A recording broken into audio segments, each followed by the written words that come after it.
Hey everyone, how you doing? It's Craig Campbell from Pastor Craig's Vintage Cards, and as many of you know, I'm working on a 1969 Topps football set, collecting that set in the PSA 6 or 7, and it's a long-term project. I know it's going to take quite a while to do that, but I've been making some progress, and I recently picked up a couple of quarterback cards that I was real happy to get, and some of the key ones, and I wanted to show you some of the quarterback cards I have from the 69 set. So let me get the camera turned around and we'll take a look at them. Alrighty, here we go. Just to start off with Jack Concannon.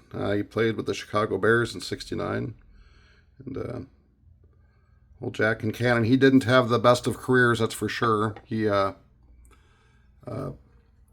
played 90 games and he had a 36 touchdown to 63 interception ratio. So not real good for Jack Concannon, but he played for a few teams. He played with the Bears. I believe he was with the Cowboys for a little bit and kind of bounced around the league. Here's a guy that I remember a little bit as a kid, Bill Munson. And I always did like this logo for the Lions. I think it's just really, really cool. But Bill Munson. And this here is a PSA 5.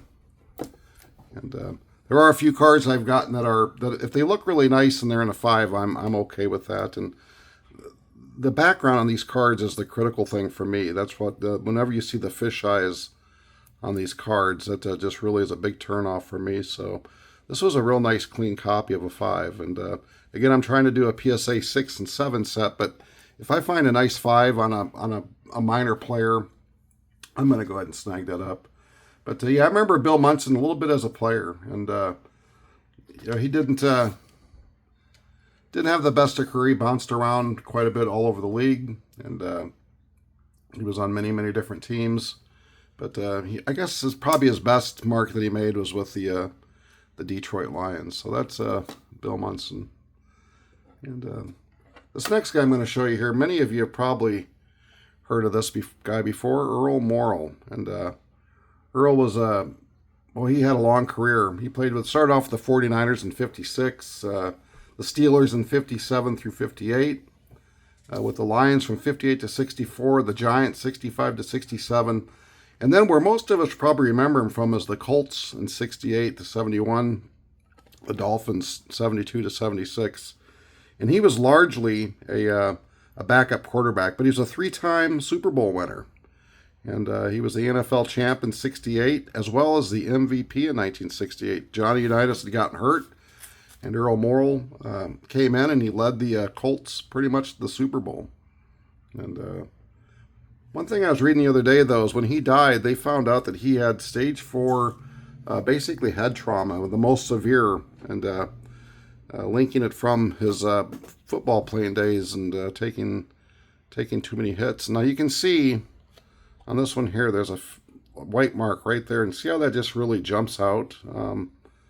This is a PSA 6, and I don't know.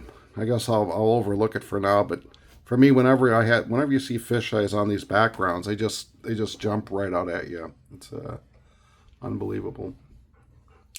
Now here's a guy. I remember him, John Hael, and from the Chargers here. I love the logo on the Chargers card. That's just so cool. But yeah, John Hael, one thing about him, he wore number 21. And I remember him when he got traded to the Green Bay Packers in the early '70s. And Green Bay, they gave away so many draft picks to get John Hael. And it really, a lot of people really say it set the Packers back, 5 to 7 years, because they lost so many draft picks for an older guy that just never panned out. And John Hael, he did have a couple good years afterwards. He was a 1971 Man of the Year, and he was actually an All-Pro quarterback in 1973. But he was a heck of a quarterback with the Chargers in the AFL. Of course, a lot of passing yards and just a good quarterback for the Chargers. Now here's a guy that I really remember a lot, Daryll Lamonica, the Mad Bomber with the Oakland Raiders. And he was a heck of a quarterback. He could really throw the ball. He came out of Notre Dame. And, he led the Raiders for quite a while in the AFL. And then when they came to the NFL, he was a really good quarterback. I guess you could say he's like the Hall of Very Good. I mean, he was just a great thrower, great long ball thrower. The Raiders were known for being a long ball team, but Daryll Lamonica, the Mad Bomber, he was a heck of a quarterback. And the guy that replaced him is none other than Kenny Stabler. And so, yeah, Lamonica was just a great quarterback. I can remember him when I was a kid. He was just, he would just bomb the ball. And here's a guy that I also remember a lot, Roman Gabriel. And I love that Rams logo. That's just really bad. But the thing about Roman Gabriel, I guess it's his name. I remember as a little kid kind of being just amazed at that name, Roman Gabriel. You know, I mean, it sounds like a cool name. And again, this isn't a PSA 5, but there's a little mark right there, a little white speck, and it really just jumps out. And I've had this one for a little bit. You can see it's been graded fairly recent. And but whenever you have these little white specks on these 69s, they just jump out at you so badly. I'm okay with the back. Sometimes the backs get graded down because of the black and the chipping. But for me, the biggest thing is the fish eyes. But yeah, Roman Gabriel was a heck of a player, and he was actually MVP in 1969, and got traded to the Eagles at some point and finished up his career there. But just a great thrower. I think he actually owned some of the Rams records, or did until the modern era, where the passing records have all been destroyed, in the last 10 years. But he held some of those the Rams records for quite a while, and he was just a great throwing quarterback. Yeah. And here's a guy that I remember quite well, John Brody. And again, another guy that's from the Hall of Very Good, and I love that 49er logo on these cards. And John was a heck of a football player. And he was actually played his whole career at the 49ers from 57 to 73.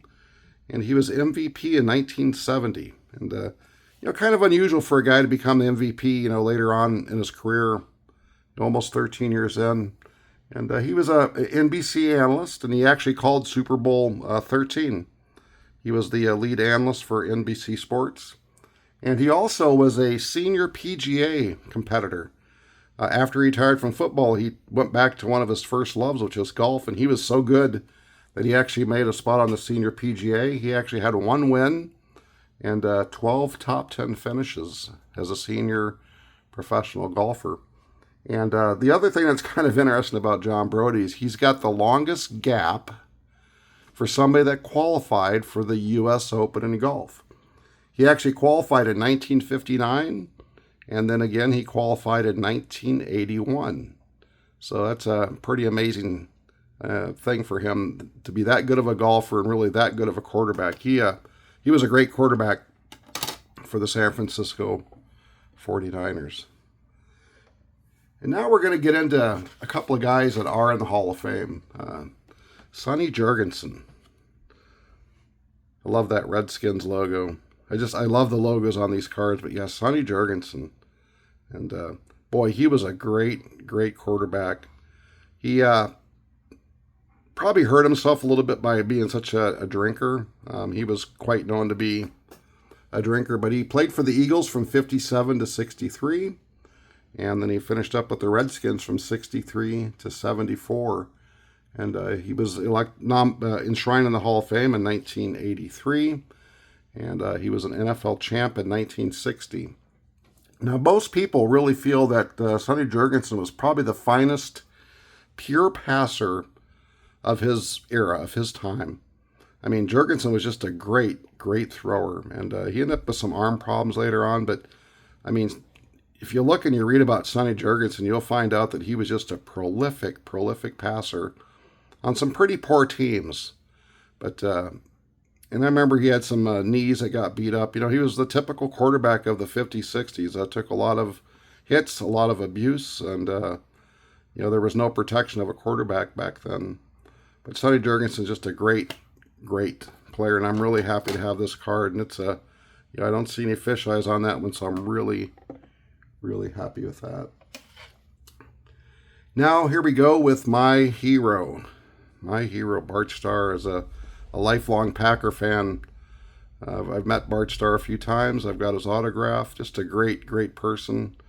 I think that Bart Starr is probably the greatest leader of a football team.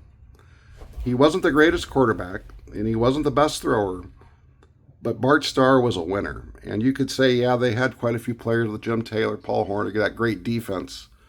But I'm telling you right now, Bart Starr was a great on-field leader. And even with Vince Lombardi, he had told Vince early on, probably in the early 60s, that, hey, if you're going to yell at me, don't yell at me in front of the other players. How can I be a leader?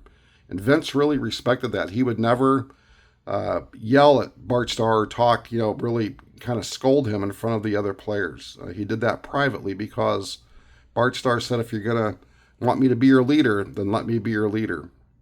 And just a great, great quarterback. And, 5-time NFL champion, 2-time Super Bowl champ, MVP of Super Bowls 1 and 2. And the thing that's so interesting is that he was a 4-time ratings leader. He was a leader of the quarterback ratings in the 60s, in 64, 6, 8, and 9. And he was also the completion leader in 62, 6, 8, and 9. He was never the leading passer for touchdowns, nor for yards, but he was an efficient quarterback. That's why he was the ratings leader and the completions leader. And just a great quarterback, a great man. I'm so happy that I'm a Packer fan because Bart Starr is just, he's made an impact on my life, actually. Just the way that he conducted his life and the leadership qualities that he had, and just a great person. Now here is a card I just recently picked up, and I am so happy to get this. Johnny Unitas and a PSA 7, and again, it is so hard to find these without fisheyes, and man, I am happy to get this. I love the Colts logo, and what a great quarterback Johnny Unitas was. I can barely remember him with the Colts in the late 70s, but the one thing that I do remember about Johnny Unitas is he went to the San Diego Chargers in 1973, his last year, and the Chargers were just a terrible team. And gosh, by the time Unitas went there, he probably had almost 18 years. I mean, as a quarterback, and just the punishment they would take. And he was really, really used up. But I still remember my dad just being really disgusted. We were watching a game, and it was the Chargers, and Unitas just was getting pummeled. And my dad was just really upset because he had grown up, really as a young adult watching Johnny Unitas and all the NFL championships and, the early days of television that was often the Colts and the Giants or the Packers. And my dad was kind of a Johnny Unitas fan, and he was just so disgusted to see Unitas in such a frail state, just getting destroyed with the Chargers. And that's just kind of a lasting memory that I have of that. But Unitas played for the Steelers in 55. And, of course, with the Colts from 56 to 72, and then that last year with San Diego in 73. He was a Super Bowl champ, a 3-time NFL champ. He was 3 times the MVP. And to speak about the difference between him and Bart Starr, Johnny Unitas led the league in passing 4 times. And he led the league in touchdown passes 4 times.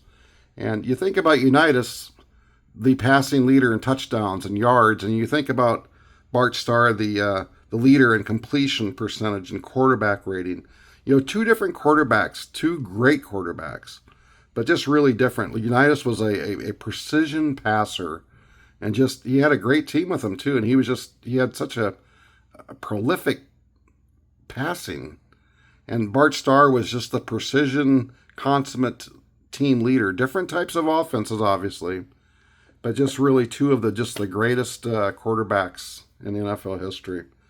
And so I just wanted to share these cards with you guys. I'm really happy to be knocking down this 1969 graded PSA set.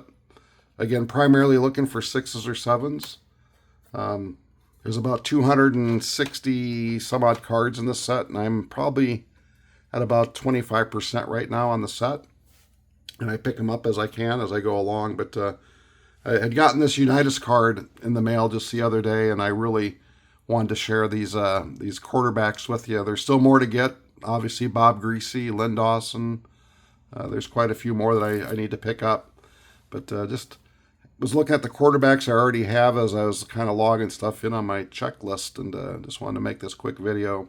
I love football cards. These 1969 cards they just bring back such a memory for me. The first cards I remember opening were the 72 cards, but I guess my brother must have had some of these 1969 cards, and I remember looking at them, and just the colors are just so vivid, and the logos, and it just really takes me back to my childhood. I can remember laying in bed at night, just looking at these cards and just reading the backs and the stats, the little cartoons, and man, I love these cards. They're one of my favorite sets. So, just wanted to share these with you, and I hope your hobbies are coming along good. It's been a busy couple of weeks here with the Philly show and a lot of auctions that have been closing, and I've been enjoying watching quite a few videos of the pickups and just having a good time with the hobby. So just love this time of year with baseball playoffs coming and the football season getting going. We've got hockey coming on here pretty soon. College football's getting underway, and it won't be long before the NBA will be on. So anyways, just wanted to make this video and share these cards with you. Have a great day, everyone.